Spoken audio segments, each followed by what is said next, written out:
Bismillahirrahmanirrahim.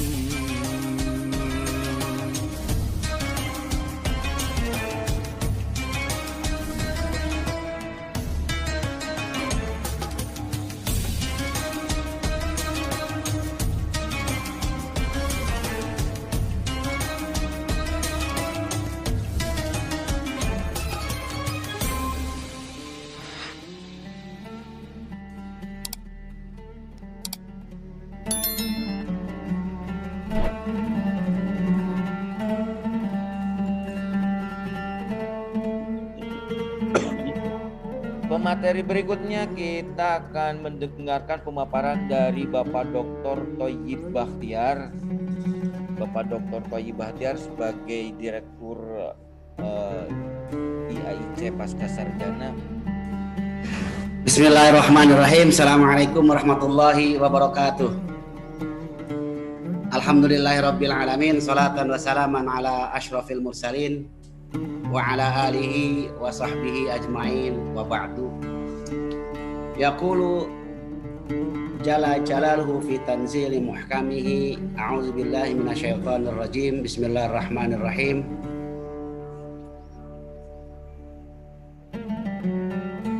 Inna anzalna Qur'anan Arabiyyan la'allakum ta'qilun. Rasulullah sallallahu alaihi wasallam fi hadisihi al-badi'ah yaqul ana afsahu man nataqa bidad lastu fakhran wa hadhihi hiya bayanul Mustafa sallallahu alaihi wasallam. Alhamdulillah wa syukru ala nikmatillah. Di kesempatan kali ini kembali kepada saya secara pribadi ini mengingat sahabat-sahabat semisal Dr. Abbas, Masya Allah, munzu zaman lam naltaqi ma'ahu wa insyaallah fi hadhihi haflah min baramidina naltaqi biridha'illahi azza wa jalla. Ahlan wa sahlan ya Dr. Abbas, tamam. اهلا بكم استاذ. اهلا بكم منورين. وحشتني قوي وحشتني. وانا كذلك يا حبيبي. Tak lupa guru kita, orang tua kita senior di alumni Azhar, Bapak Profesor Rahmat. Mudah-mudahan beliau senantiasa diberkahi umurnya untuk mengabdi kepada umat. Wala bansa fi hadhihi al-waqt al-fursa sa'ida li hadrati as-syekh Profesor Dr. Rasikhan. Ahlan wa sahlan ya Doktor. Ahlan. Alhamdulillah, beliau memang di masa normal kita hampir sering kali bertemu di Pasca Cipasung. Namun setelah adanya COVID-19 kita terhenti untuk tatap muka. Ya. Itu Dokter. Apa Dokter? Ya. Insyaallah kita berdoa kepada Allah segera berakhir COVID, bisa kita tatap muka di Rektorat Cipasung, Dokter Profesor. Amin. Wa kadzalika akhinal fadil Syekh Dr. Zainul Majdi. Ahlan wa sahlan ya Dokter. Baik, alhamdulillah. Ahlan wa sahlan. Natasharraf bikum. Ahlan wa syaraftuna karamtuna. Jazakallahu khair. Alhamdulillah wa syukru ala nikmatillah. Pada kesempatan kali ini saya dengar dari dua guru kita narasumber, Masya Allah, begitu min buhuri ulumihi. Jadi begitu besar ilmu yang bisa kita serap di kesempatan kali ini. Saya mencoba untuk membuat tasawur kaifa nata'amalu Al-Quran di balagatil Arabiyah. Rupanya Dr. Abbas, Profesor Rasikhan di muka sudah menyampaikan urgensi kita untuk tadabbur terhadap Quran, baik dari sisi pemahaman kaifa nafhamul Quran, bahasa beliau itu kaifa nata'amal bil Quran. Begitu juga Dr. Abbas lahu khabir fi hadhihi qadiyah, tentang bagaimana nuansa Quran bisa masuk kepada pribadi-pribadi yang bersih ketika berinteraksi dengan Al-Quran.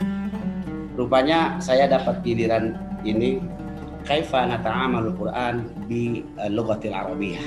Itu mungkin yang paling elok, yang paling tepat untuk saya sampaikan.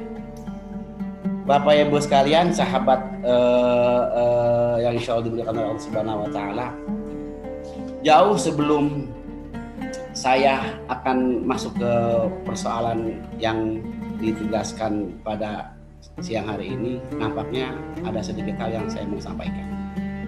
Jika kita bicara Quran, jika kita bicara tadabbur, nampaknya jauh sebelum itu kita melihat sisi-sisi keelokan gaya bahasa Quran, atau kita kenal asalib badi'iyah atau muhasanatul labziyah wa muhasanatul ma'nawiyah fil Qur'anil Karim.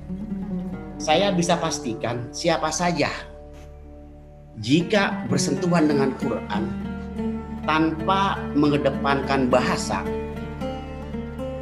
bisa jadi akan sesat dalam pemikiran bagaimana kita menyikapi lafaz dan makna Quran. Saya kasih contoh ungkapan Al-Quranul Karim yang saat itu Umar ibn Khattab, saya sambung dari paparan Dr. Abbas, begitu garang sekali saat mendengar kumpulan mahasiswa atau kumpulan orang-orang yang membahas Quran tapi sama sekali tidak tahu kemana orientasi Quran dan apa maksud tujuan Quran. Sehingga dalam surah Quranul Karim, jika bacaan Quran, jangan pun kalimat yang tidak bisa dipaham, harokatul Quran, harokatul huruf dalam Al-Quran itu salah baca saja batal berakibatnya, bisa masuk kepada kemusyrikan dalam beriktikad kita. Saya kasih contoh, misalnya Allah Subhanahu wa Ta'ala itu katakan wa adzanun minallahi wa rasulih ilan nasi yaumal hajjil akbar annallaha bari'un minal musyrikina wa rasuluhu. Dalam konteks itu, saat kerumunan mahasiswa, mungkin bahasa yang sekarang bisa saya terapkan, berorasi dengan gigih seorang orator membaca Quran dengan serampangan tanpa melihat bacaan ini betul atau salah, dengan kata-kata annallaha bari'un minal musyrikina wa rasuluhu. Si orator itu dengan suara lantang katakan annallaha bari'un minal musyrikina wa rasulihi. Titik persoalan, jika Al-Quran salah memberikan atof kepada huruf sebelumnya atau salah bacanya, itu akan fatal terkait dengan sebuah keyakinan. Begini kurang lebih, jika dibaca annallaha bari'un minal musyrikina wa rasulih, Allah bari'un, Allah sudah tidak peduli kepada siapa? Kepada orang-orang kafir. Begitu juga Allah bari'un min rasulih, Allah itu tidak peduli lagi kepada Rasul Muhammad SAW. Saat mendengar kata-kata itu, dengan lantang dan garang seorang Umar bin Khattab mengatakan, ya walad, ya Arabi, la taqra'ul Qur'an wa la yatahaddas bil Qur'an illa bil lughatil Arabiyyah. Jangan macam-macam, jangan coba-coba Anda masuk kepada Al-Quran kalau Anda belum paham bahasa Arab. Ternyata urgensi yang paling penting, temui dulu bahasa sebelum kita tadabbur dan memahami ayat Quran. Sehingga saat itu seorang yang sedang berorasi mengatakan, ya Amirul Mukminin, wahai Amirul Mukminin Umar bin Khattab, saya punya referensi Al-Quran kok yang mengatakan bahwa Allah itu tidak lagi peduli kepada orang musyrikin, dan Allah tidak akan peduli nanti kepada Muhammad SAW di akhirat. Dengan ayat annallaha bari'un minal musyrikina wa rasulihi. Nah di situ Umar ibn Khattab langsung mengatakan, ya walad la taqra wa rasulihi bal iqra wa rasuluhu. Jadi Allah tidak peduli kepada orang-orang kafir, begitu juga Rasulullah Muhammad SAW nanti tidak akan peduli dengan orang-orang kafir. Itu urgensi bahasa. Sebetulnya kalau saya ada durasi waktu yang panjang, saya mengajak teman-teman khususnya para mahasiswa untuk melihat bagaimana hayatul jahiliyah fi saqafah al-lughawiyah. Bagaimana kehidupan bangsa jahiliyah ketika ia sudah mampu berinteraksi dengan bahasa. Saat itu Al-Quran belum turun, karena kurang lebih 150 tahun abad masa jahiliyah itu sebelum Rasulullah SAW diutus dan diberi wahyu oleh Allah Quranul Karim. Yang kedua, di saat itu ayat juga mengatakan penting memahami Quran, apalagi menafsirkan, mendahulukan gramatika bahasa. Karena lafaz dan makna dua hal yang tidak bisa dipisahkan. Ibnu Rashid seperti dalam kitab Al-Umdah, beliau katakan al-lafzu huwa ar-ruh wal makna huwa al-jasad. Kaifa nufarriq bainar ruh wal jasad. Sedangkan Ibnu Jinni dalam bukunya beliau katakan kebalikan dari komentar Ibnu Rashid dalam Umdahnya, bahwa makna itu adalah jasad, sedangkan ruh lafaz itu adalah ruh. Jika kita katakan ada manusia tidak ada jasad, tidak punya ruh, bukan lagi manusia namanya. Atau sebaliknya, ia punya ruh tapi tidak punya jasad, itu pun bukan manusia namanya. Karena manusia itu komponen kumpulan antara ruh dan jasad. Nah oleh karenanya dalam ayat-ayat Al-Quran terlalu banyak bahasa-bahasa Al-Quran yang perlu ditilik, yang perlu dilihat, yang perlu dianalisa dari sisi bahasanya. Ini jauh sebelum kita masuk ilmu balaghah. Karena kalau ilmu balaghah itu komponennya itu bayan terkait dengan kaifa nata'amalul alfaz, ma'ani dan badi'.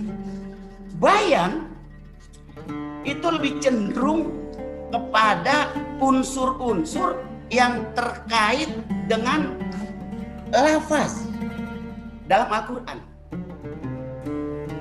Belum lagi nanti ma'ani yang berindikasikan kepada sebuah makna dalam Al-Quran. Ada titik terakhir yang bisa masuk kepada zauq Qur'ani. Kita baca Quran tapi kita tidak bete baca Quran. Tadi Dr. Abbas itu mengatakan dia baca Quran tidak paham apa yang dimaksud dengan Quran.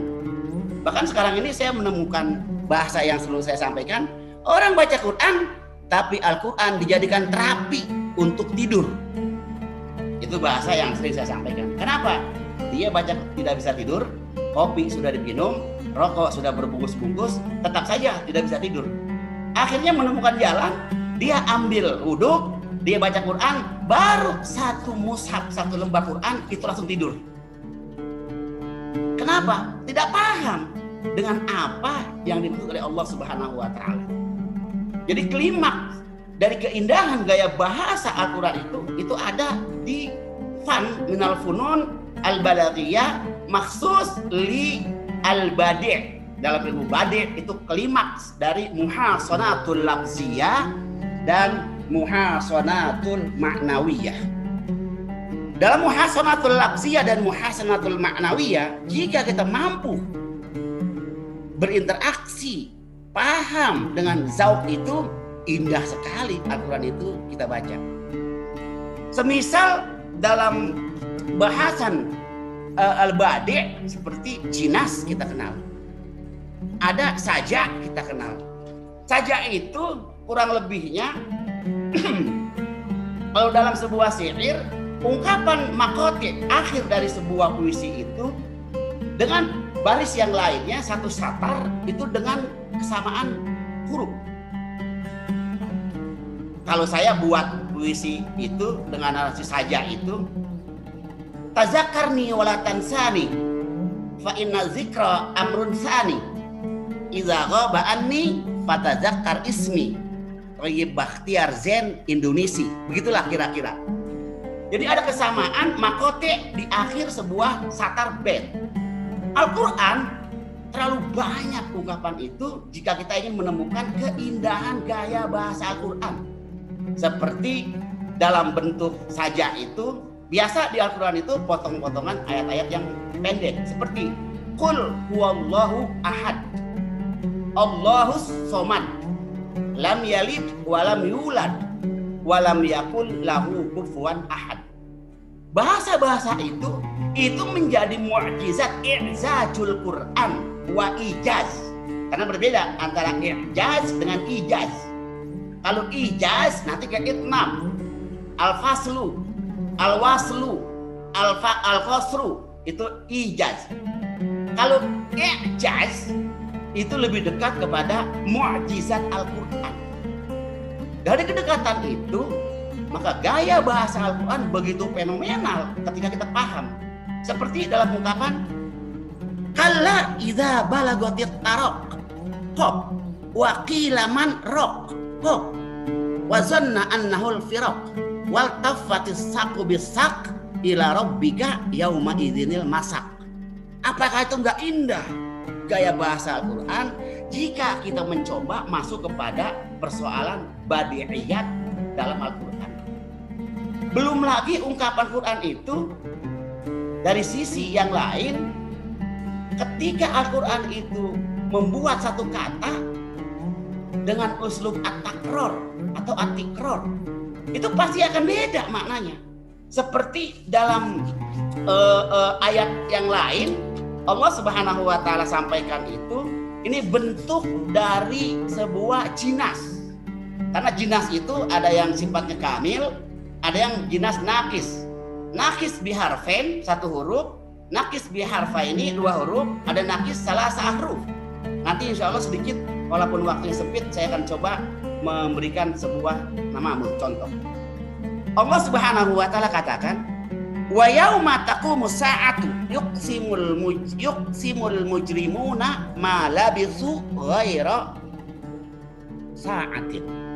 Kalimat sa'ah. Sa'ah itu coba sama-sama kita lihat dalam as-sa'ah itu berbagai macam arti itu. Kamis sa'ah jam berapa sekarang? Itu sa'ah.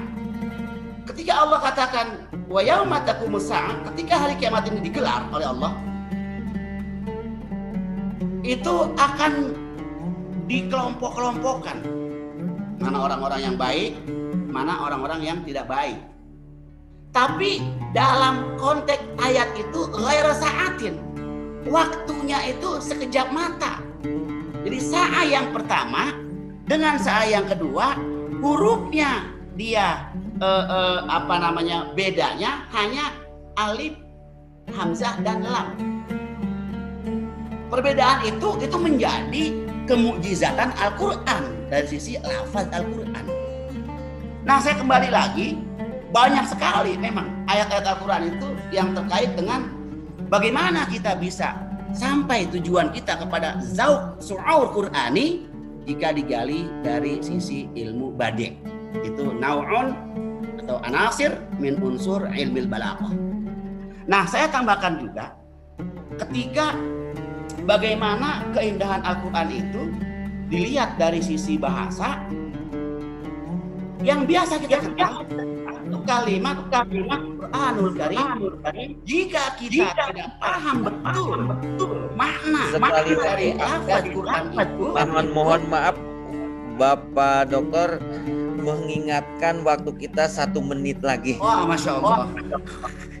Ya sayang ini karena singkat, tapi mudah-mudahan. Baik. Mudah-mudahan momen saya silaturahmi ke guru-guru saya, maksus Prof. Sikhon yang sudah lama tidak bisa makan bareng, Prof. Sedikit saya sampaikan, tadi ketika kita salah mengartikan sebuah kata dalam Al-Quran, lafaz maksudnya dalam Quran itu akan frontal, bisa dibilang sesat. Kenapa? Tadi ketika bacanya salah, huruf harokatnya salah, itu sudah jelas salah.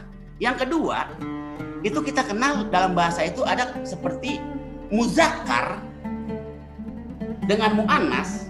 Dalam bahasa Quran itu berbeda. Jika bahasa yang biasa dengan komus Jaili, kalimat jauzun itu bermakna laki-laki, jauzatun bermakna perempuan. Atau bahasa lain itu menggunakan murabbatoh, tak murabbatoh atau tamarbutoh. Kalau dalam Al-Quran kita lihat, kita akan terjebak mengartikan muzakkar, lalu kita artikan muzakkar. Ini saya kasih contoh. Allah Subhanahu wa Ta'ala dalam Al-Quran itu mengatakan, ya ayuhan nas ittaqu rabbakum alladzi khalaqakum min nafsin wahidin wa khalaqa minha zaujaha. Kalimat jauzaha dalam redaksi konteks Al-Quran itu bermakna secara umum itu maknanya muzakkar, jauzun. Tapi dalam Al-Quran ayat ini itu bermakna muannas. Kenapa? Ketika kita artikan makna muzakkar, maka redaksi yang bisa kita sampaikan itu bahwa Nabi Adam alaihissalam Allah ciptakan dari tulang rusuk ibu Hawa. Coba dilihat gramatika yang ada dalam Al-Quran. Nah maka kalau alladzina yafhamuna anna kalimata jauz, kalau orang yang menilai bahwa kalimat jauz itu bermakna laki-laki atau Adam, maka Adam itu wa khuliqa min Hawa. Maka dalam konteks itu artinya Nabi Adam terlahir dari rusuk Hawa. Karena konteksnya seharusnya seperti ini. Wa khalaqa minha zaujataha. Itu menggunakan muannas urfi tapi lafaz urfi tapi mengandung makna muannas, bukan muzakkar. Allah dalam ayat lain mengatakan, ya Adam uskun anta wa zaujuka al-jannah. Tidak mengatakan ya Adam uskun anta wa zaujatuka al-jannah. Nah ini bahasa saya urgensi. Bahasa dalam memahami Al-Quran memang awal pertama kita sebelum melangkah ke tafsir, nggak boleh kita menafsirkan Al-Quran kalau tidak paham betul dengan manbat dari bahasa itu.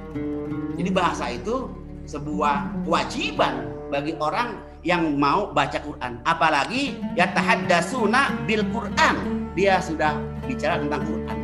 Nah ini saya pikir baru dari sisi bahasa. Nah kalau tadabbur yang tadi Prof. Sihon, Dr. Abbas itu sudah sampaikan, saya melihat itu lebih jauh lagi bahwa tidak akan bisa masuk seseorang paham dengan keinginan Al-Quran kalau dia tidak masuk dalam ilmu balaghah. Balaghah pun bukan hanya ilmu bayan, bukan hanya ilmu bade, bukan hanya ilmu ma'ani. Klimaksnya dia ilmu bade. Karena ilmu bade itu yang bisa merasakan keindahan lafaz Al-Quran, keindahan makna Al-Quran, dengan istilah lain al-muhasonatul lafziyah dan al-muhasonatul ma'nawiyah. Itu mungkin waktu yang bisa saya berikan karena singkat sekali. Sebetulnya ini baru masuk persoalan baru dari sudut pandang linguistiknya, bahasanya. Sedangkan yang mau kita bidik sebetulnya itu dari sisi kajian ilmu balaghahnya. Namun waktunya Masya Allah luar biasa, terlalu sempit pada kesempatan kali ini. Saya sebetulnya mau mencoba teman-teman teman-teman ini saya bawa ke masa jahiliyah. Karena jahiliyah itu yang berpotensi masa keemasan para sastrawan di abad itu, sehingga ketika Al-Quran turun itu mereka baru bisa menamakan sebuah ilmu disebutnya ilmu balaghah. Karena nabatatil balaghah min naqd. Jadi balaghah itu muncul keluar dari ilmu naqd. Itu mungkin kurang lebih wa hadza hiya liqauna natamanna minallah anallaha yu'tina as-sihha wal afiyah maksus li akhina Dr. Tamam Al-Mahbub. Wa jazakallahu khair. Assalamualaikum warahmatullahi wabarakatuh. Assalamualaikum warahmatullahi jazakumullah khairan. Waalaikumsalam warahmatullahi wabarakatuh. Terima kasih Bapak. Kalau waktunya panjang ini menarik kita mencoba mentadabbur Al-Quran dari sisi aspek balaghahnya, meskipun tadi dikatakan ini baru pengantar saja, tapi paling tidak beliau menekankan bahwa upaya pertama untuk bertadabbur sehingga memahami itu dari kebenaran bacaan dulu.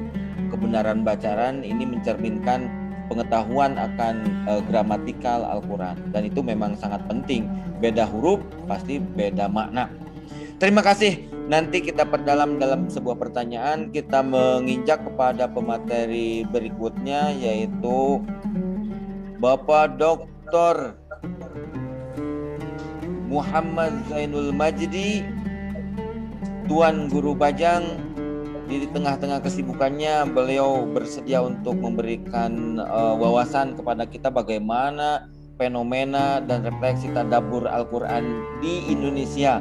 Berat, susah, tapi memang bagaimanapun kita harus akui bahwa minat orang Indonesia terhadap nata ma'lumal Quran itu sangat antusias. Saya pikir Pak Doktor ini akan memaparkan semangat-semangat dan fenomena keindonesiaan. Tapi sebelumnya mohon maaf karena tadinya rencananya di awal-awal terpaksa diakhirkan, tapi ini memang the last but not least. Ini sebagai menyoroti aspek kepaktaan saja di Indonesia. Mohon maaf Bapak Dr. Muhammad Majdi, mudah-mudahan berkenan melanjutkan singkat dan padatnya. Terima kasih. Semangat, silakan. Baik, terima kasih. Bismillahirrahmanirrahim. Assalamualaikum warahmatullahi wabarakatuh. Alhamdulillah, wassalatu wassalamu ala rasulillah wa ala alihi wa sahbihi wa man tabi'a hudah ila yaumil qiyamah, amma ba'du. Yang saya muliakan para penggagas acara, pimpinan dari PAM Jawa Barat beserta dari Cordoba juga yang telah memfasilitasi kegiatan ini. Yang saya muliakan para mutahaditsin, mulai dari Ketua MUI, kemudian Bapak Profesor Rasikhan, kemudian Bapak Dr. Abbas Mansur Tamam, kemudian Bapak Dr. Bakhtiar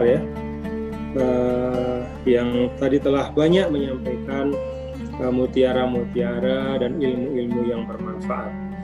Saya insya Allah tidak panjang karena sudah banyak sekali bahan-bahan yang menarik yang saya berharap semua yang hadir, apalagi kalau merupakan mahasiswa-mahasiswi dan para penggiat atau pencinta Al-Quran, saya berharap bahan-bahan yang tadi kita simak dari para pembicara itu menjadi titik awal untuk lebih mendalami aspek-aspek yang terkait dengan Al-Quran, untuk kemudian memaksimalkannya agar tadabbur Al-Quran itu kemudian terwujud sebagai sebuah kemaslahatan dalam kehidupan.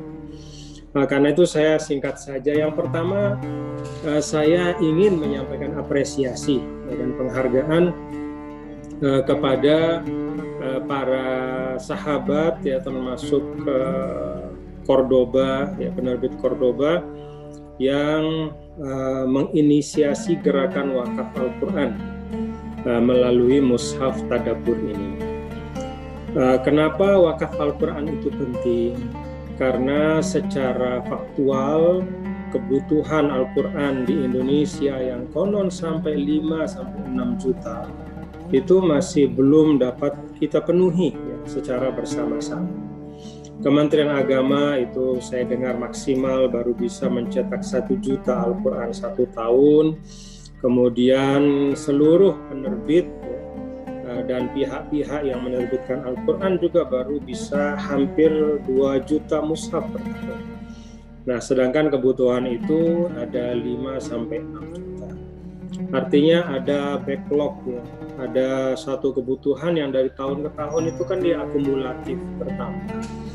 Yang ingin saya sampaikan adalah apresiasi saya kepada bapak-bapak dari PAM ya, sahabat-sahabat ahbab semua dan dari Cordoba yang menginisiasi gerakan wakaf ini. Ya, kita tidak tahu sejauh mana nanti gerakan wakaf ini akan berkembang, tetapi menggagasnya, memulainya dan mengajak kita semua yang hadir di webinar ini untuk melaksanakan ikut terlibat dalam kegiatan ini, itu sesungguhnya adalah suatu amal soleh yang memang nyata diperlukan oleh kita. Tidak ada gunanya ya kita terlalu panjang lebar berbicara tentang Al-Quran sebagai inspirasi kehidupan kalau bahan bakunya itu tidak dapat diakses oleh masyarakat kita. Bagaimana Al-Quran bisa menjadi nur kalau dia tidak pernah menyentuh Al-Quran dengan tangannya sepanjang hayatnya misalnya. Dan itu banyak saudara-saudara kita di pedalaman, di tempat-tempat yang jauh ya, yang karena satu dan lain hal itu kemudian tradisi untuk memiliki Al-Quran ya di rumah masing-masing, apalagi per anggota keluarga, itu mungkin masih belum ada. Jadi saya menyampaikan apresiasi dan penghargaan. Mudah-mudahan ini menjadi pendorong untuk kita semua memperbanyak gerakan wakaf seperti ini, sehingga hajat dari saudara-saudara kita umat Islam di Indonesia yang belum dapat mengakses langsung memiliki Al-Quran karena satu dan lain sebab itu kemudian dapat terpenuhi.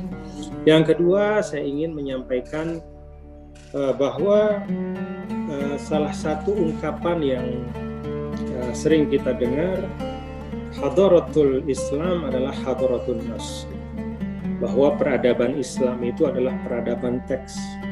Dan tentu yang dimaksudkan dengan teks di sini yang paling utama adalah tentu teks-teks yang merupakan ayat-ayat dari dalam kitab suci Al-Quran.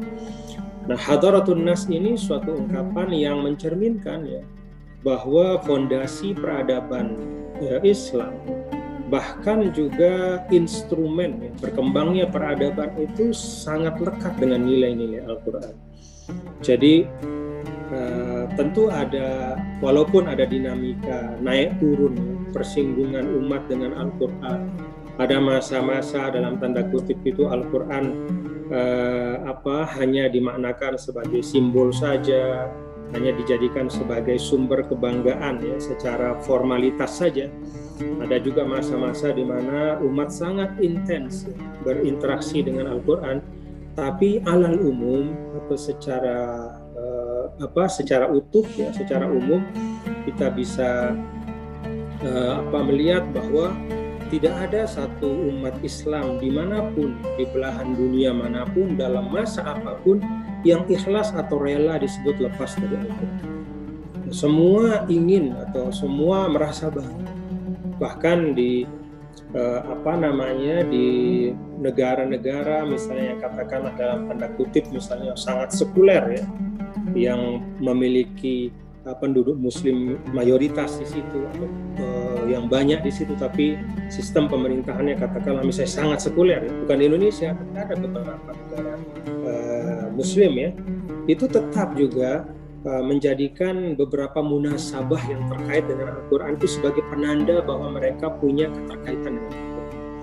Jadi tidak ada satu individu atau apalagi satu entitas sosial, politik, dan peradaban dalam umat Islam yang mau lepas ya, atau ikhlas dikatakan Anda itu jauh dari Al-Quran, misalnya, itu nggak ada yang mau. Nah ini kenapa? Ya karena memang elan vital dari peradaban Islam itu mengalir dari tuntunan dan prinsip-prinsip Al-Quran. Karena itu maka penting betul agar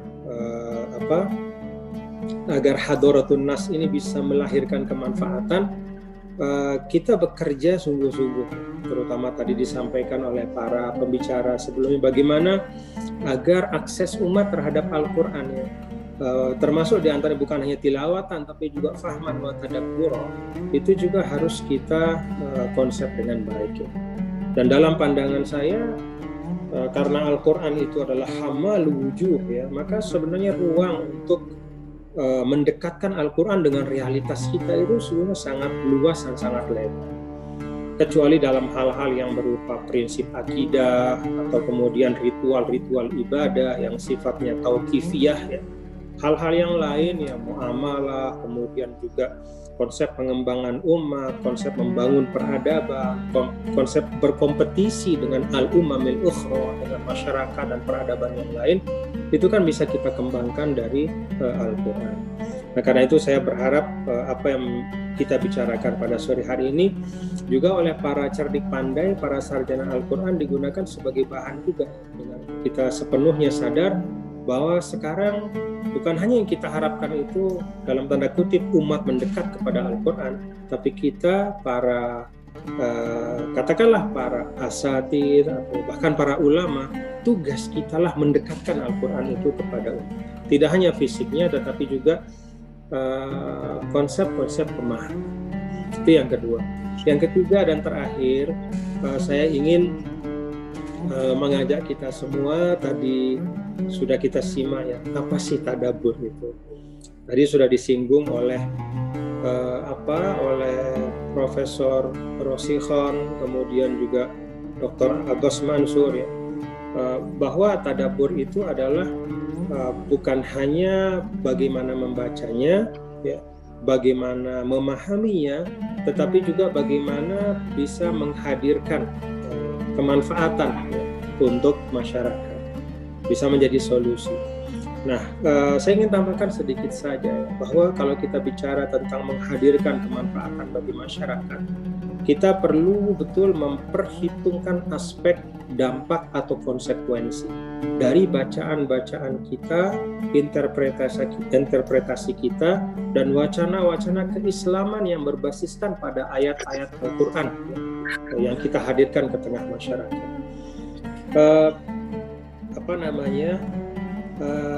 Dampak dan konsekuensi ini penting kita pertimbangkan sehingga tadabbur Al-Quran itu tidak sekedar menjadi intellectual exercise ya, kita main pinter-pinteran gitu ya, kita menghadirkan misalnya menggali 1001 pendapat ulama terhadap suatu ayat Al-Quran, misalnya terhadap satu kalimat Al-Quran atau satu kata kosakata Al-Quran. Tapi saya mengajak bahwa mari kita pertimbangkan betul ya, interpretasi ya, bentuk tadabbur yang kita lakukan pada Al-Quran itu dengan dampak dampak dari apa yang kita hadirkan itu di tengah masyarakat. Jangan sampai penafsiran Al-Quran yang kita suguhkan itu, mohon maaf, kemudian menciptakan persepsi bahwa ternyata Islam itu anti kemajuan, menciptakan persepsi bahwa Islam tidak adil, tidak memiliki, tidak mengusung nilai-nilai keadilan untuk kaum perempuan misalnya. Islam melegalkan otoritarianisme misalnya. Islam tidak memberikan keadilan yang sama untuk orang-orang yang berbeda agama misalnya. Hal-hal yang sekarang sudah menjadi basic values di dalam peradaban kita. Nah, karena itu saya menawarkan, mengajak kita semua ketika bicara tentang tadabbur, kita juga memilih dengan hati-hati dan cermat ya. Tentu berdasarkan pertama kaidah-kaidah yang telah dirumuskan oleh para ulama, sambil juga tidak ada salahnya ya, karena ini majalul ijtihad, untuk kemudian kita membuat parameter-parameter tertentu. Untuk kemudian kalau misalnya dulu aspeknya adalah aspek teknis kebahasaan yang ditekankan ya, termasuk juga aspek-aspek yang lain yang berupa katakanlah ilmu-ilmu keislaman, saat ini menurut saya tidak ada salahnya dan bahkan bahkan merupakan satu keniscayaan kalau al-ilmu bi ahwalil umam, al-ilmu bitaghayyuratil ahdath. Ilmu tentang dinamika masyarakat, perubahan peradaban yang luar biasa cepat. Kan ini semuanya sebenarnya ilmu Allah ya, baik yaitu ilmu yang tertulis maupun ilmu yang dihasilkan dari observasi. Baik itu ilmu yang berupa ayat-ayat atau ujaran-ujaran yang memiliki nilai sakral maupun ayat yang dihamparkan di dalam kehidupan, itu semua ilmu. Karena itu menurut saya tadabbur ke depan juga selain kita mengeksplorasi keindahan lafaz makna Al-Quran, tunjukkan makna Al-Quran, juga menurut saya penting untuk mempertimbangkan dampak dan konsekuensi dari apa yang kita hadirkan itu ke tengah masyarakat. Ini bukan berarti ya mohon maaf ada istilah misalnya ini berarti kita nggak tegas, ini berarti kita menyesuaikan Al-Quran dengan realitas. Bukankah realitas semestinya kita sesuaikan dengan Al-Quran? Nah itu ada perdebatannya sendiri ya, tetapi analognya adalah dulu Rasulullah SAW sendiri ketika di Madinah itu tahu persis. Ini ilustrasi, bukan analog, ilustrasi saja. Nabi tahu persis orang per orang yang namanya orang munafik. Ya munafik itu kan kalau dalam konsep Islam yang paling pokok adalah munafik akidah ya. Pura-pura beriman tapi memendam kekufuran dan kebencian. Bukan hanya kekufuran tapi kebencian terhadap Islam. Nabi tahu orang-orangnya siapa. Tapi Nabi tidak pernah menghukum mereka. Nah, ketika seorang sahabat mengkonfirmasi, kata Rasulullah SAW, li'alla yatahaddatsan nas anna Muhammadan yaqtul ashabahu. Supaya jangan orang banyak ya, khususnya di luar komunitas Madinah itu kemudian membicarakan saya dan mengatakan wah Muhammad itu jangankan kepada orang luar, kepada orang yang tinggal di dekatnya saja dia bunuh.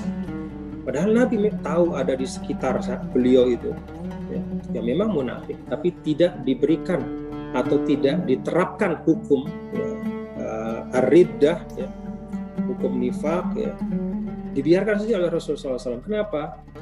Bukan karena beliau tidak menegakkan hukum agama, tetapi karena beliau memperhitungkan dampak dan konsekuensi.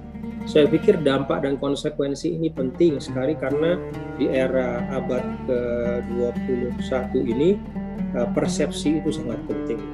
Dan kalau kita sering bicara tentang persepsi individu, persepsi organisasi, persepsi sekolah kita, maka ya tentu persepsi agama kita itu yang paling utama. Jadi saya ingin sampaikan ini penting ya, ketika kita bicara tadabbur tidak hanya terikat pada hal-hal yang teknis, tetapi juga mempertimbangkan ya dampak dan konsekuensi dari suatu narasi Al-Quran, suatu interpretasi yang kita hadirkan di tengah masyarakat atau di tengah umum. Ini saja mungkin sedikit catatan saya. Terima kasih dan apresiasi saya sekali lagi untuk para munazzimin, hadirin, musyarikin dan muhadirin yang telah tadi juga kepada untuk saya secara pribadi juga telah banyak memberi saya insight atau pandangan-pandangan yang bermanfaat dan berfaedah. Terima kasih sekali lagi. Wassalamualaikum warahmatullahi wabarakatuh. Warahmatullahi wabarakatuh. Terima kasih Tuan Guru Bajang, pemaparannya singkat padat, menggambarkan bagaimana semangat umat Islam khususnya di Indonesia yang memang saya setuju tidak ada satupun umat Islam Indonesia yang ingin jauh dari Al-Quran atau bahkan dipandang terlepas dari Al-Quran. Ini teringat dalam pernyataan lain pula ada ateisnya seseorang itu sebenarnya dia masih bertuhan juga gitu. Itu ada beberapa paling Tuan Guru Bajang menawarkan 3 yang harus diperhatikan ketika bertadabbur. Pertama, kebutuhan fasilitas mushafnya juga harus ada, paling tidak seperti itu. Kemudian yang terakhir yang sangat menarik itu yang poin ketiga, di mana upaya mentadabbur itu yang diawali dari hasil-hasil tafsir. Untuk di Indonesia ini cocoknya memang haruslah tafsir itu memperhatikan dampaknya. Jadi jangan sampai kita membuat tafsir menafsirkan hanya untuk menampilkan kepintaran atau ego sendiri, tapi harus melihat dampak dan kemanfaatan dari tafsir itu. Untuk berikutnya intinya mungkin ya, kalau tafsir upayakanlah sesuai dengan prinsip Al-Quran, mencoba untuk memanusiakan manusia. Menginjak kepada acara berikutnya, dari keempat pemateri ini melahirkan beberapa pertanyaan, dan nanti para peserta pertanyaan itu yang paling menarik akan mendapatkan door prize dan bisa menghubungi, alamatnya bisa dikirimkan di link. Pertanyaan pertama saya akan bacakan. Ada pertanyaan dari saudara Hamdika Bismillah. Pertanyaan untuk materi kedua. Setelah mengetahui keutamaan tadabbur Al-Quran, bagaimana caranya agar kita bisa ketagihan membaca Al-Quran plus mentadabburinya? Ini pertanyaan dari saudara Hamdika Bismillah. Bagaimana upaya supaya ketagihan membaca Al-Quran dan mentadabburinya? Untuk pertanyaan kedua dari saudara Jiyad Saifwa Rabbani. Assalamualaikum, izin bertanya, antara tadabbur dengan tafsir itu saling berhubungan, di mana fungsi tafsir yaitu untuk menjelaskan makna dari suatu ayat sehingga kita dapat mengetahui apa maksud dan tujuan ayat tersebut. Sedangkan tadabbur adalah menghayati, merenungkan suatu ayat sehingga kita pun dapat menikmati makna dari ayat yang kita renungkan. Pertanyaannya, apakah tadabbur dan tafsir Al-Quran itu dapat dikombinasikan? Wah, ini kebiasaan ngopi ini. Dikombinasi antara kopi dengan susu, tadabbur dengan tafsir bisa dikombinasikan atau perlu dipelajari satu terlebih dahulu? Ini pertanyaan dari Ziyad Saifwa Rabbani. Bagus. Yang terakhir, yang ketiga, dari sekian pertanyaan, 3 yang diambil dari saudari Nisaul Izzah. Assalamualaikum, saya Nisaul Izzah dari Yain-Syekh Nurjati Cirebon. Izin bertanya, dalam hal ilmu tadabbur yang saya tahu hanya bisa dilakukan oleh orang-orang yang memang ilmunya sudah mumpuni tadabbur. Tapi kalau Iza tadi memperhatikan pemaparan Prof. Sihon, ini sudah terjawab. Ada tadabbur versi tafsir, ada tadabbur versi tabhim yang terbebas untuk Iza yang merasa belum mumpuni. Lalu bagaimana dengan tadabbur Al-Quran sendiri? Apakah bisa dilakukan oleh orang umum, awam? Jika bisa, minta tolong jelaskan bagaimana pelaksanaannya. Nah, ini mau minta tolong ke Jabar Rescue, mungkinnya Iza nanti minta tolongnya. Tapi insya Allah para pemateri akan memberikan pertolongan kepada kepada saudari Iza dengan jawabannya. Itu 3 pertanyaan yang bisa dijawab oleh para pemateri. Silahkan untuk pertanyaan pertama, materi kedua. Berarti Pak Dr. Abbas menjawab pertanyaan Hamdika Bismillah. Baik. Bismillahirrahmanirrahim. Terima kasih atas pertanyaannya ya. Terima kasih atas ilmu yang tadi sudah saya simak dari para pemateri, luar biasa hari ini.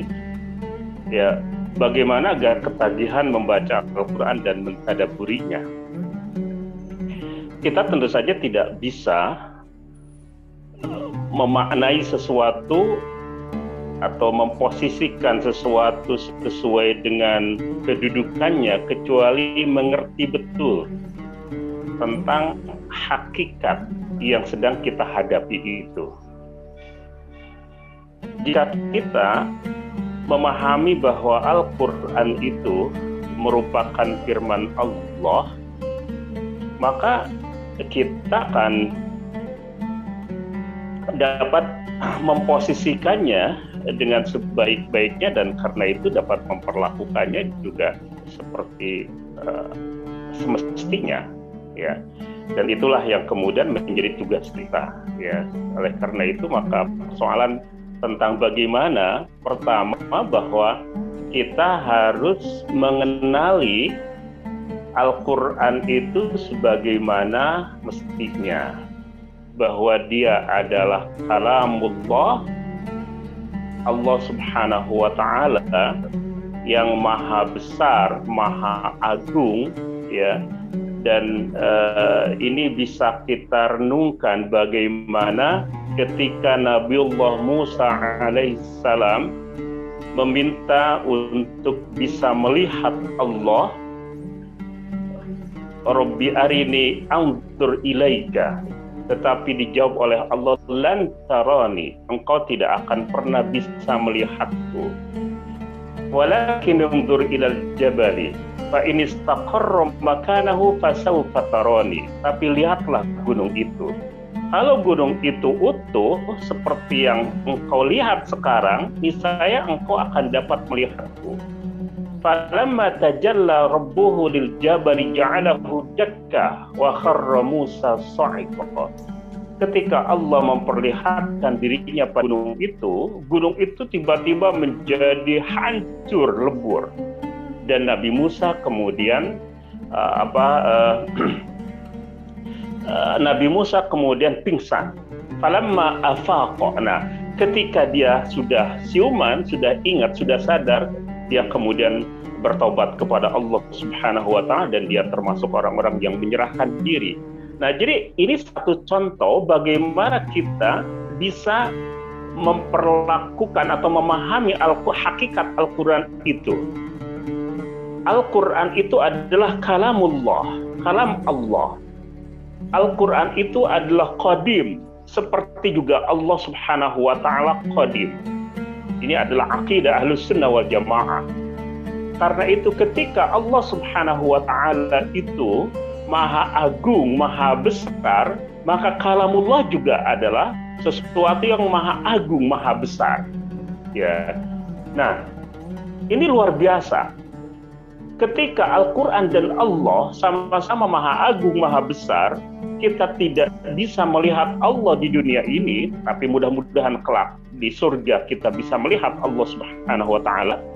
Nah, kita itu sudah mendapatkan perlakuan sedemikian rupa sehingga memungkinkan untuk bisa mendengar, memungkinkan untuk bisa membaca huruf demi huruf dari kalamullah itu. Ini adalah anugerah yang luar biasa bagi kita.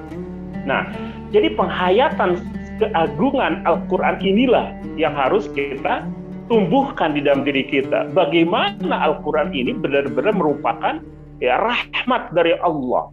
Karena Allah ingin agar kita selamat di dunia, selamat di akhirat, sejahtera di dunia, juga mendapatkan keselamatan kelak di akhirat. Maka Allah tundukkan kebesarannya itu ya untuk kemudian bisa diakses oleh keterbatasan manusia kita. Ya.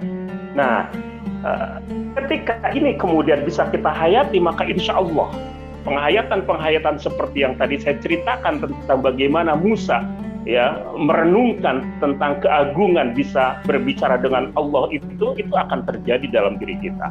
Ya, karena itu maka setiap huruf yang kita baca itu harus dihayati demikian benar-benar. Ya, ini huruf demi huruf ini tertulis di Lauh Mahfuz.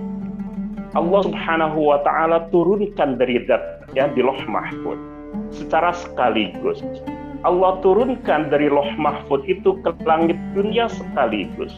Allah turunkan dari langit dunia kepada Nabi Muhammad dalam rentang waktu kurang lebih 23 tahun.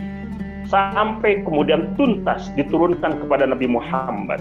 Lalu kemudian sampai kepada kita, ini anugerah besar.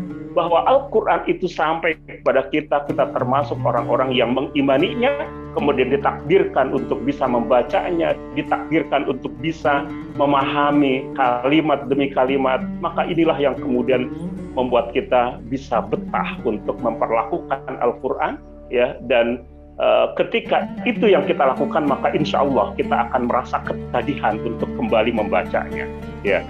Pertanyaannya adalah, bagaimana ketika satu penghayatan itu sudah lahir di dalam benak kita, kemudian kita bisa terus istiqomah ya memperlakukan Al-Quran dengan cara seperti itu, maka tidak bisa tidak kecuali pertama kita tunaikan apa yang menjadi kewajiban-kewajiban kita kepada Allah, kepada Rasulnya. Karena itu seluruh amal-amal ibadah itu kita tunaikan minimal ya berdasarkan standar kewajibannya. Syukur-syukur kemudian kita tambah dengan amal-amal nafilahnya. Kemudian kita demikian juga secara istiqomah baca Al-Quran setiap hari minimal 1 juz di dalam 1 hari, maka itu yang kemudian akan membuat kita bisa istiqomah memperlakukan Al-Quran seperti itu ya. Yang ketiga ya, penting bagi kita adalah bahwa kita harus punya forum di mana kita bisa mendapatkan makna-makna ya Al-Quran itu menurut ulama-ulama yang memiliki otoritas di bidang ini ya. Karena itu maka harus ada majelis ya, harus ada majelis dan kita konsisten ya. Satu contoh misalnya, alhamdulillah saya tahadus binikmah 7 tahun, saya tidak berhenti setiap pekan itu memberikan kajian tafsir, dan sekarang ya itu adalah kebutuhan, bahwa menjadi satu kerugian ketika di Sabtu subuh saya punya keperluan untuk melakukan kegiatan-kegiatan tertentu di luar kajian itu ya. Ini adalah satu kebutuhan bagi kita, bagaimana kemudian kita bisa terus ya, meskipun terkadang satu pekan itu hanya 1 ayat ya, terkadang 2-3 ayat, tetapi itulah yang kemudian menjadi penghayatan bahwa kita bisa terus melakukan kegiatan-kegiatan itu ketika kita menyadari bahwa Al-Quran itu memandu hidup kita, dan karena itu kita yang memerlukan Al-Quran, bukan Al-Quran yang memerlukan kita. Wallahu a'lam. Baik, itu saja ya Ustaz. Jazakumullah khairan.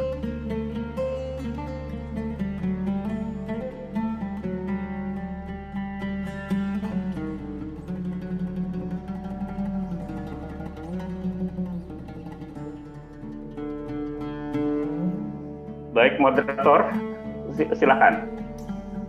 Juga keberadaan mushafnya yang bagus dan menarik, saya pikir itu akan membuat orang jadi semangat untuk bergaul dengan Al-Quran. Kan kita juga kalau mushafnya sudah kertasnya nggak bagus, tulisannya nggak bagus, mahal harganya, orang jadi enggan untuk bergaul dengan Al-Quran. Tapi kalau di Cordoba mungkin bisa jadi kertasnya bagus, murah harganya, dan bisa jadi banyak wakafnya, itu bisa jadi hal yang bisa membuat orang jadi semangat untuk bergaul dan bertadabbur dalam dengan Al-Quran. Untuk pertanyaan berikutnya dari saudari Nisaul Izza, izin bertanya, saya tahu hanya bisa dilakukan oleh orang yang memang ilmunya sudah mumpuni. Lalu bagaimana dengan tadabbur Al-Quran sendiri? Apakah bisa dilakukan oleh orang umum? Jika bisa, minta tolong jelaskan bagaimana pelaksanaannya. Nah ini nih, mengingat ini lebih cenderung ke kita orang-orang Indonesia, saya pikir jawaban ini akan tepat dijelaskan oleh Tuan Guru Bajang, Bapak Doktor. Silahkan ini berikan pertolongan buat Nisaul Izza ini yang sangat membutuhkan pertolongan ini. Baik, tadi pertanyaannya tentang tadabbur. Halo. Assalamualaikum, didengar? Waalaikumsalam warahmatullahi wabarakatuh. Ya Ustaz. Ya, tadi tentang tadabbur ya. Apakah bisa dilaksanakan oleh siapapun begitu ya? Iya. Jadi orang awam minta tolong bagaimana cara bertadaburnya begitu. Ya, kalau kita lihat di dalam Al-Quran sendiri ya, wa hadza kitabun anzalnahu ilaika mubarakun liyadabbaru ayatihi wa liyatadzakkara ulul albab. Untuk tadabbur itu tidak ada qaid atau persyaratan yang khusus ya. Harus misalnya orang yang ulul albab, harus ulama, tidak, tapi liyadabbaru ya. Jadi kembali kepada nas ya, litubayyina linnas, jadi liyadabbaru, sehingga nas itu ya siapapun ya, seorang mukmin, bahkan orang yang katakanlah hidayah Islam juga belum sampai kepadanya ya, selama dia manusia dia bisa saja mentadabburi Al-Quran ya, melihat, membaca, merenungkan maknanya, dan di dalam perenungan itu bisa jadi menjadi jalan hidayah. Nah, beda dengan waliyatazakkara ulul albab. Kalau waliyatazakkara itu banyak ulama mengatakan itu kaitannya adalah tentang istinbat secara teknis ya. Artinya penggalian hukum secara teknis ya, itu memang hanya oleh ulul albab atau para ulama yang kompeten. Tetapi tadabbur itu untuk siapapun. Karena tadabbur dalam pemahaman yang sederhana itu kan berbicara tentang makna-makna setelah makna asasi yang. Jadi tafsir ayat A bunyinya begini. Ya, tafsirnya ayat A yang bunyinya ini, tafsirnya adalah seperti ini.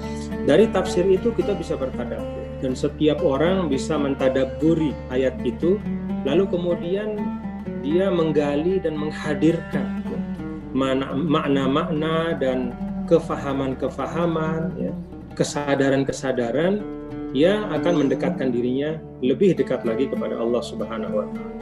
Jadi tadabbur itu bisa oleh siapapun. Bagaimana agar kita suka tadabbur Al-Quran? Ya, menurut saya sederhana, dekatlah kepada Al-Quran. Kita berakrab dengan Al-Quran. Kita jangan lewatkan satu hari tanpa membaca Al-Quran. Ya. Dengan melihat tentu lebih bagus, dengan hafalan juga tidak masalah sebenarnya. Tapi selalu kita hadirkan Al-Quran dalam diri kita, dalam keseharian kita. Saya pikir kalau kita mendekatkan diri kepada Al-Quran, Al-Quran sebagai manifestasi dari cahaya Allah yang paling sempurna, itu akan mendekat kepada kita dengan lebih cepat lagi. Dan proses ketika saling mendekat itu terjadi, akan mempermudah proses kita bertadabbur. Perbanyak baca Al-Quran dengan ihtiyaj, ya, dengan suatu rasa bahwa kita perlu hidayahnya, kita perlu bimbingannya, kita perlu petunjuknya. Mudah-mudahan Allah mudahkan. Terima kasih. Assalamualaikum warahmatullahi wabarakatuh.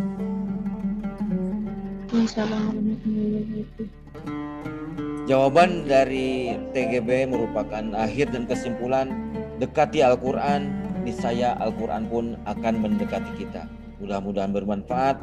Wal afu minkum. Wassalamualaikum warahmatullahi wabarakatuh. Saya serahkan ke Waalaikumsalam warahmatullahi wabarakatuh. Waalaikumsalam warahmatullahi wabarakatuh.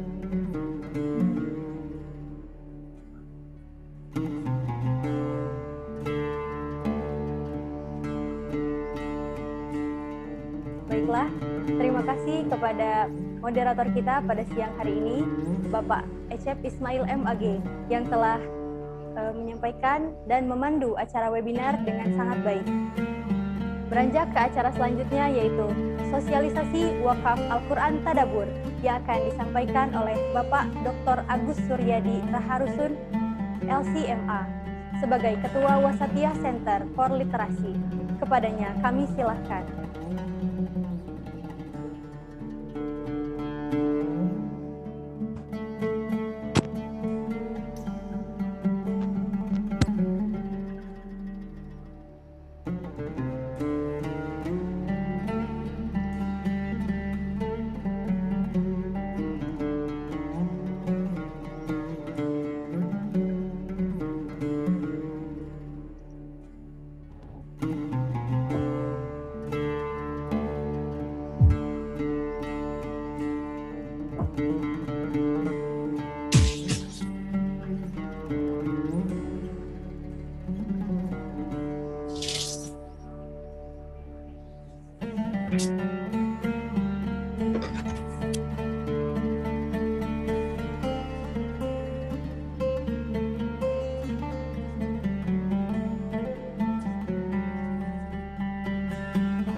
Assalamualaikum warahmatullahi wabarakatuh.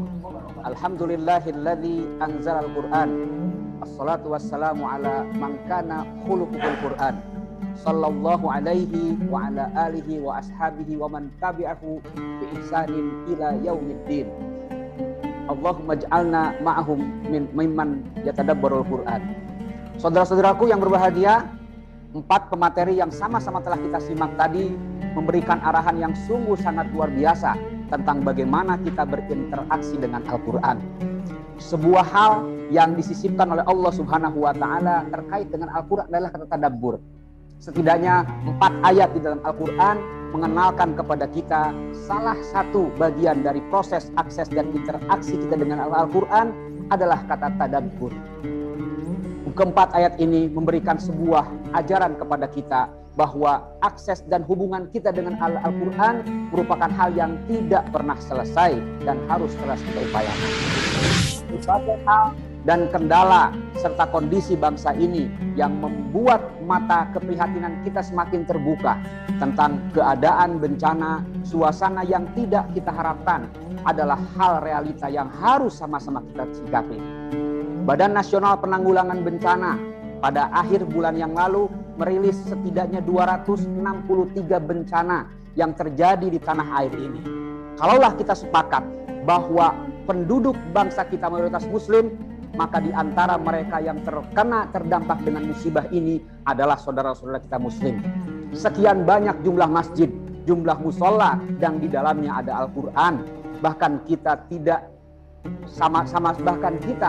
tidak meragukan lagi, semakin banyak para ahlul Quran, para alim ulama yang telah terdahulu meninggalkan kita. Atas keadaan inilah sebuah inovasi dan juga sebuah ikhtiar secara robbani dan secara akademik terus kita lakukan. Tuan Guru Bajang tadi menyampaikan kepada kita sebuah perilaku yang harus kita angkat, yaitu sikap untuk mendekatkan umat kepada Al-Quran. Bukan hanya tugas mereka, tetapi tugas kita semuanya mendekatkan Al-Quran itu kepada mereka. Dr. Abbas juga tadi menyampaikan otoritas keilmuan harus menjadi bingkai dan penyemangat kita semuanya dalam mendekatkan kaum muslimin kepada Al-Quran. Mushaf Tadabbur ini merupakan ulasan dari 14 kitab referensial yang sungguh sangat luar biasa, mudah-mudahan menjadi guide, menjadi mursyid terhadap upaya kita dalam mendekatkan kepada umat ini kepada Al-Quran. Fakta lain menyampaikan kepada kita, Ketua Dewan Masjid Indonesia beberapa bulan yang lalu menyampaikan juga sebuah informasi tentang kenyataan hampir 65% masyarakat muslim kita masih dalam keadaan buta huruf Al-Quran. Keadaan ini tentu bisa diperparah lagi bahwa buta huruf di sana bukan hanya buta huruf pada bacaan Al-Quran, tetapi buta huruf kepada memaknai Al-Quran. Gagal paham terhadap Al-Quran adalah sebuah bencana untuk kita semuanya. Maka Mushaf Tadabbur yang sedang kita upayakan ini akan terus kita dekatkan kepada umat, tidak hanya melalui momentum ilmiah seperti yang sedang kita lakukan ini. Lebih dari 1.000 alumni Al-Azhar di pelosok negeri ini dan juga teman-teman dari ilmu Al-Quran dan tafsir yang juga bersiap untuk masuk dalam gerakan mensukseskan tadabbur ini harus kita sokong dan juga harus kita sama-sama dukung. Maka mushaf yang telah disusun oleh Wasatiyah Center for Literasi dari Paguyuban Alumni Al-Azhar yang memberikan ringkasan pemaknaan secara utuh terhadap Al-Quran dalam sebutan tadabbur. Tak di sini adalah tilawah, bagaimana membaca Quran dengan baik. Setidaknya ada panduan tajwid di mushaf ini yang telah dilakukan, diupayakan dengan sebaik-baiknya. Dalami pemaknaan ini, maka konsep pemahaman Al-Quran pun terus kedekatkan. Melalui terjemah yang telah dirilis oleh Kementerian Agama Republik Indonesia menjadi panduan kita untuk memandu umat ini dalam bertadabbur. Dan bur adalah berupaya untuk merealisasikan. Inilah pemaknaan amal dari kata tadabbur yang sedang diupayakan. Maka kami mengajak kepada siapapun, para pencinta Al-Quran, para hammalatul Quran, para generasi pewaris negeri ini, untuk terus kita mendekatkan bangsa dan umat ini dalam kecerdasan mengakses Al-Quran setidaknya melalui mushaf ini. Saya mengajak kepada siapapun yang memiliki kepedulian terhadap Al-Quran dan juga pemaknaan dengan baik untuk sama-sama kita sukseskan melalui gerakan wakaf tadabbur Al-Quran yang akan dilaksanakan melalui program praktek profesi mahasiswa dan juga praktek pengabdian kepada masyarakat oleh tim akademisi, dosen UIN Sunan Gunung Jati Bandung dan juga diikuti yang lainnya, serta para dai dan duat dai tadabbur yang akan kita training dan akan kita latih, akan terus menyapa umat untuk menghadirkan kita semua pada pemahaman yang utuh dalam memaknai Al-Quran. Selamat bertadabbur dan selamat berwakaf. Tentu kami akan sangat berbangga dan bersyukur kalau gerakan ini bisa didukung oleh semuanya. Mudah-mudahan apa yang tengah kita upayakan menjadi sesuatu yang sungguh sangat luar biasa dan bernilai di hadapan Allah Subhanahu wa taala. Dengan wakaf umat akan berdaya dan dengan tadabbur bangsa ini akan kita arahkan menjadi baldatun thayyibatun wa rabbun ghafur. Selamat berwakaf. Terima kasih. Assalamualaikum warahmatullahi wabarakatuh.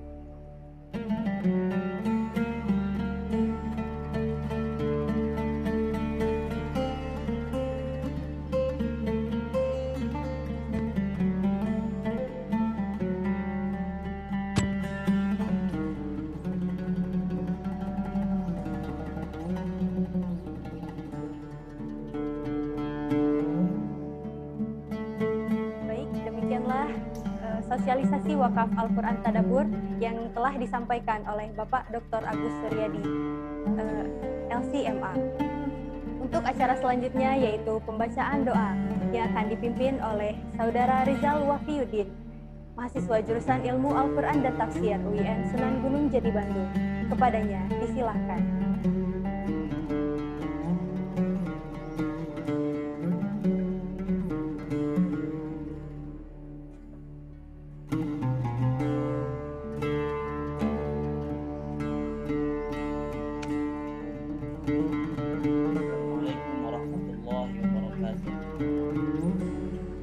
Hadirin sekalian dirahmati Allah Subhanahu wa taala, marilah kita sama-sama mengangkat kedua tangan kita memohon kepada Allah Subhanahu wa taala. Mudah-mudahan apa yang disampaikan oleh pemateri dari guru kita jadi manfaat bagi kita semua. Astagfirullahaladzim, astagfirullahaladzim, astagfirullahaladzim. A'udzubillahi minasyaitonir rajim. Bismillahirrahmanirrahim. حمد الشاكرين حمد الناعمين حمدا يوافي نعمه ويكافي مزيده يا ربنا لك الحمد ولك الشكر كما ينبغي لجلال وجهك الكريم العظيم سلطانك اللهم صل على سيدنا محمد وعلى آل سيدنا محمد وسلم رضي الله تعالى عن كل الصحابة رسول الله أجمعين يا أرحم الراحمين ارحمنا يا أرحم الراحمين ارحمنا يا أرحم الراحمين ارحمنا يا غفار فاغفر لنا يا غفار فاغفر لنا يا غفار فاغفر لنا اللهم اغفر لنا ذنوبنا وذنوب والدينا وارحمنا كما ربنا صغارا اللهم انفعنا بما علمتنا وعلمنا ما ينفعنا وارزقنا علوما تنفعنا وزدنا علما الحمد لله على كل حال ونعوذ بالله من أهل النار ربنا ظلمنا أنفسنا وإن لم تغفر لنا وترحمنا لنكونن من الخاسرين اللهم لا تجعلنا ذنبا إلا غفرته ولا هما إلا فرجته ولا دينا إلا قضيته ولا حاجة من حوائج الدنيا والآخرة إلا قضيتها يا أرحم الراحمين ربنا وتقبل منا إنك أنت السميع العليم وتب علينا إنك أنت التواب الرحيم ربنا آتنا في الدنيا حسنة وفي الآخرة حسنة وقنا عذاب النار سبحان ربك رب العزة عما يصفون وسلام على المرسلين والحمد لله رب العالمين. قرآن الفاتحة.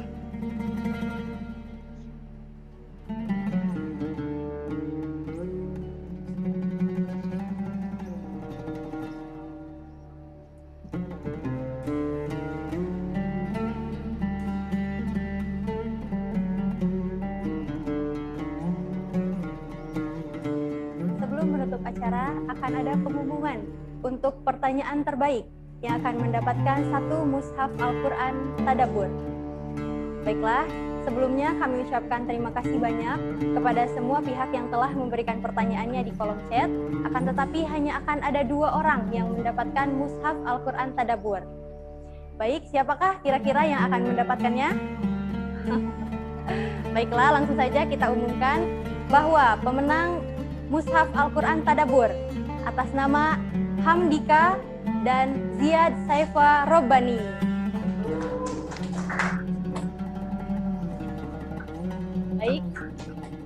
Kami ucapkan selamat kepada Saudara Hamdika dan Ziad Saifwa Robbani.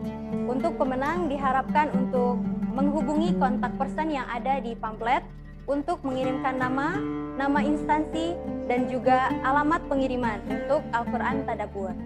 Baik, setelah ini akan ada sesi dokumentasi. Bagi yang belum mengaktifkan kameranya, disilahkan untuk mengaktifkan kamera masing-masing dan juga menyiapkan gaya terbaiknya. Baik, karena di sini ada 5 slide, maka kami akan menghitung untuk sesi dokumentasi.